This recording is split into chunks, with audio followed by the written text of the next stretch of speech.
রাষ্ট্র, সরকার, দল, বিচার বিভাগ, নির্বাহী বিভাগ, প্রশাসন সমস্ত কিছুকে একাকার করে ফেলা হয়েছিল। সব কিছুকে আওয়ামীকরণ করে দলীয়করণ করে খুনি হাসিনার যে ক্ষমতা সেটিকে পাকাপোক্ত করার ব্যবস্থা করা হয়েছিল। এর মাধ্যমে বাংলাদেশের রাষ্ট্র কাঠামোকে সম্পূর্ণরূপে ধ্বংস করে ফেলা হয়েছিল। আপনারা দেখেছেন যে তিনটি অনির্বাচিত সংসদে কোনো প্রকার নির্বাচন ছাড়া ভোটারবিহীন তারা একটা লিস্ট পাঠিয়ে দিত, সেই লিস্ট অনুযায়ী সংসদ সদস্য হয়ে যেত। বিচার বিভাগেও আমরা দেখেছি যে নিয়োগের ক্ষেত্রে আওয়ামী লীগের ব্যাকগ্রাউন্ড দেখে দেখে তারা বিচারপতি নিয়োগ দিত।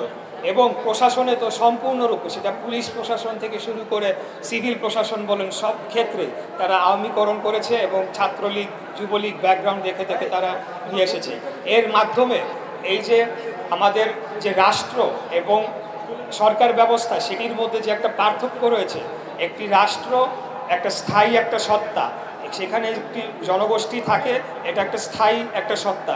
আর সরকার পরিবর্তনশীল, সরকার জনগণের ভোটে নির্বাচিত হয়ে তার রাষ্ট্রযন্ত্রের মাধ্যমে রাষ্ট্রকে পরিচালনা করবে। এই বিষয়টাকে আবারও পুনঃপ্রতিষ্ঠা করার জন্য যার যার দায়িত্ব সেটিকে ভাগ করে দেওয়া হবে এবং সেটি যাতে সঠিকভাবে পরিচালনা হয়, রাষ্ট্র এবং সরকার এবং বিচার বিভাগ এবং প্রশাসন, সেটি নিশ্চিত করার কথাই এই দফায় বলা হচ্ছে। প্রধানমন্ত্রীর দায়িত্ব পরপর দুইবারের বেশি কেউ পালন করতে পারবেন না। আপনারা জানেন যে এটা একটা যুগান্তকারী ঘোষণা আমাদের নেতার পক্ষ থেকে এসেছে। আপনারা সকলেই বুঝতে পারবেন যে এক ব্যক্তি যদি অনির্দিষ্টকালের জন্য তার দায়িত্ব পালন করতে পারে, সেখানে যদি কোনো বাধ্যবাধকতা না থাকে, তখনই সে স্বেচ্ছাচারী হয়ে ওঠে এবং যার চূড়ান্ত রূপ হচ্ছে একটা ফ্যাসিবাদী হয়ে ওঠা। সেটা আমরা ইতিপূর্বে দেখেছি, খুনি হাসিনা যে কাজটি করেছে, সেটিকে রোধ করার জন্য একটি সাংবিধানিক ব্যারিয়ার দেওয়া হয়েছে, কনস্টিটিউশনাল ব্যারিয়ার, যে পরপর দুইবারের বেশি কেউ প্রধানমন্ত্রীর দায়িত্ব পালন করতে পারবেন না। আমাদের এইখানে 6 নম্বর দফায় বলা হচ্ছে যে একটি উচ্চ কক্ষ গঠন করা হবে।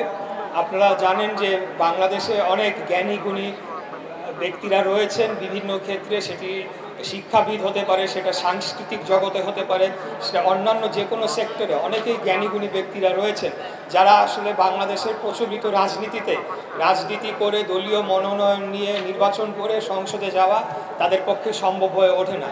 কিন্তু তাদেরকে যদি আমরা সংসদে নিয়ে গিয়ে তাদের মতামতগুলোকে আমরা কাজে লাগাতে পারি রাষ্ট্র গঠনে, রাষ্ট্র পরিচালনায়, তাহলে বাংলাদেশই উপকৃত হবে।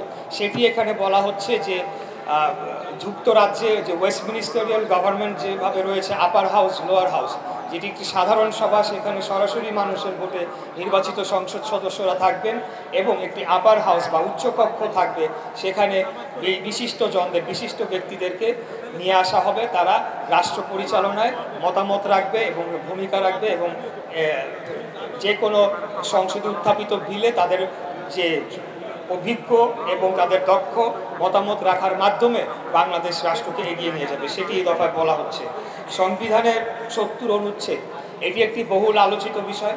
আপনারা জানেন যে বর্তমান যে সংবিধানে 70 অনুচ্ছেদ রয়েছে, সেই 70 অনুচ্ছেদ অনুযায়ী সরকার, দলীয় দল সংসদে যদি কোনো বিল উত্থাপন করে, সেই বিলের বিরুদ্ধে কোনো সরকার দলীয় সংসদ সদস্য সেটির বিপক্ষে মত দেওয়ার অধিকার রাখে না। তারা যদি সেই বিলের বিপক্ষে মতামত দেয়, তাহলে তাদের সংসদ সদস্য পদটি বাতিল হয়ে যাবে। তো যদি সেটা জনগণের কল্যাণেও হয়, তারপরেও তার পক্ষে এখানে মতামত দেওয়ার সুযোগ থাকে না। এই 70 অনুচ্ছেদে এটি বলা হচ্ছে যে এই বিধানটিকে এমনভাবে পরিবর্তন করা হবে যে 4টি গুরুত্বপূর্ণ বিষয়, যেমন অর্থ বিল, জাতীয় নিরাপত্তা সংক্রান্ত যে কোনো বিল, সংবিধান সংশোধন জনিত যে কোনো বিল এবং অর্থ বিল, যেটি বাজেট আর কি বলা হয়ে থাকে, এই 4টি বিষয় বাদে অন্য যে কোনো বিষয়ে যদি একটা বিল উত্থাপন করা হয় এবং কোনো সংসদ সদস্য বা একটা উল্লেখযোগ্য সংখ্যক সংসদ সদস্য যদি মনে করেন এটি জনকল্যাণমূলক নয় বা জনগণের বিপক্ষে যাচ্ছে, তারা সেটির বিপক্ষে ভোট দিতে পারবেন, মতামত রাখতে পারবেন। এর মাধ্যমে জনগণের অধিকার প্রতিষ্ঠা করা হবে এবং জনগণের স্বার্থটাকে প্রাধান্য দেওয়া হবে। দফা 8 যেখানে বলা হচ্ছে যে নির্বাচন কমিশনকে সংস্কার করা হবে এবং নির্বাচন কমিশনকে সম্পূর্ণ নিরপেক্ষ রেখে এখানে যাতে কোনো রাজনৈতিক দলের কোনো হস্তক্ষেপ না হয়, কোনো হস্তক্ষেপ সরকারের না থাকে, সেটি নিশ্চিত করা হবে। এটি খুবই গুরুত্বপূর্ণ জাতীয় নির্বাচনের ক্ষেত্রেও, এবং আপনারা জানেন যে যখন আমাদের স্থানীয় সরকার নির্বাচনগুলো হয় তখন কিন্তু একটা দলীয় রাজনৈতিক দলই সরকার থাকে। অতএব নির্বাচন কমিশন সম্পূর্ণ নিরপেক্ষ হওয়া এবং তার অধীনে একটা নিজস্ব সচিবালয় থাকা এবং সেটিকে সম্পূর্ণ নিরপেক্ষভাবে কাজ করতে দেওয়াটা বাংলাদেশের গণতন্ত্রকে প্রতিষ্ঠা এবং বিকাশ করার জন্য অত্যন্ত গুরুত্বপূর্ণ এবং প্রয়োজনীয়, সেটি এই দফায় বলা হয়েছে। দফা 9, স্বচ্ছতা নিশ্চিতকরণে সকল রাষ্ট্রীয় সাংবিধানিক ও সংবিধিবদ্ধ প্রতিষ্ঠানের পুনর্গঠন ও শক্তিশালীকরণ করা হবে। এইমাত্র আমি যে কথাটি বললাম যে নির্বাচন কমিশন যেরকম রয়েছে এরকম আরও কিছু কমিশন বা সংবিধিবদ্ধ প্রতিষ্ঠান রয়েছে যেগুলো সম্পূর্ণ যে কোনো দলীয় সরকারের হস্তক্ষেপের বাইরে গিয়ে তাদের কাজ করার কথা রয়েছে। যেরকম মানবাধিকার কমিশন, যেরকম আপনার বাংলাদেশ টেলিযোগাযোগ নিয়ন্ত্রণ সংস্থা রয়েছে, যেরকম আপনার নির্বাচন কমিশন রয়েছে, এর বাইরেও আরও অনেকগুলো কমিশন রয়েছে। এই কমিশনগুলোর দায়িত্ব, তারা সংবিধিবদ্ধ প্রতিষ্ঠান, তারা সম্পূর্ণ নিরপেক্ষভাবে তাদের অবস্থান থেকে তারা কাজ করবে, সেখানে দলীয় সরকারের কোনো হস্তক্ষেপ থাকবে না। গত 16 বছরে বিশেষত এই জিনিসটিকে সম্পূর্ণরূপে ধ্বংস করে ফেলা হয়েছে সকল ক্ষেত্রে। আপনারা দেখেছেন যে কীভাবে চূড়ান্তভাবে মানবাধিকার লঙ্ঘন হয়েছে, গুম, খুন, হত্যা সরাসরি করা হয়েছে। তারপরেও মানবাধিকার কমিশনের নামে যে কমিশনটি ছিল তারা কিভাবে দলীয়করণ করার ফলে সেই মানবাধিকার কমিশনের চেয়ারম্যান সেখানে গিয়ে হাসিনার দালালি করে আসছে, সে জনগণের মানবাধিকার নিয়ে কোনো কথা বলা হয়নি। এই বিষয়গুলোকে আগামীতে রোধ করার জন্য এই সংবিধিবদ্ধ যে কমিশনগুলো রয়েছে সেগুলোকে সম্পূর্ণরূপে নিরপেক্ষভাবে কাজ করতে দেওয়া হবে। দফা 10, বর্তমান বিচার ব্যবস্থা সংস্কারের জন্য জুডিশিয়াল কমিশন গঠন, সুপ্রিম জুডিশিয়াল কাউন্সিল পুনর্প্রবর্তন ও সংবিধানের আলোকে বিচারপতি নিয়োগ আইন প্রণয়ন করা হবে। এটি অত্যন্ত এবং সবচাইতে গুরুত্বপূর্ণ হয়ে উঠবে। আমরা বাংলাদেশে প্রত্যেকটি ক্ষেত্রে প্রত্যেকটি স্তরে আইনের শাসন প্রতিষ্ঠা করতে চাই। আপনারা জানেন যে এই মুহূর্তে বাংলাদেশের বিচার বা অতীতের যে হাসিনার যে আমলে বাংলাদেশের বিচার বিভাগকে, বিচার ব্যবস্থাকে কিভাবে একটা সম্পূর্ণ সরকারের অধীনস্থ এবং আওয়ামী লীগের একটা দলীয় ক্যাডার বাহিনীতে পরিণত করা হয়েছিল এবং তাদেরকেই বিচারক পদে নিয়োগ দেওয়া হয়েছিল। এখানে এটি বলা হচ্ছে যে একটি সুপ্রিম জুডিশিয়াল কাউন্সিল গঠন করা হবে যার মাধ্যমে বিচারপতিদের নিয়োগ হবে, সেখানে সরকারের কোনো হস্তক্ষেপ থাকবে না এবং একটি আলাদা সচিবালয় থাকবে।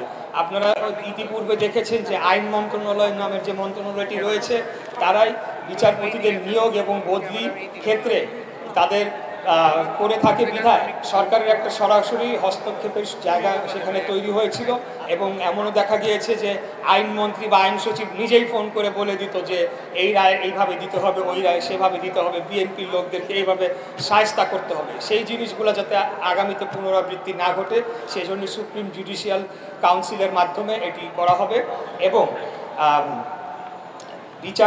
সুপ্রিম জুডিশিয়াল কমিশন গঠন করা হবে এবং সুপ্রিম জুডিশিয়াল কাউন্সিল একটি গঠন করা হবে। বিচারপতিদেরকে যদি কোনো কারণে অভিশংসন করতে হয় অথবা বরখাস্ত করতে হয় সেই ক্ষেত্রে সুপ্রিম জুডিশিয়াল কাউন্সিল সেই কাজটি করবে, সেটি সরকারের কোনো হস্তক্ষেপ থাকবে না।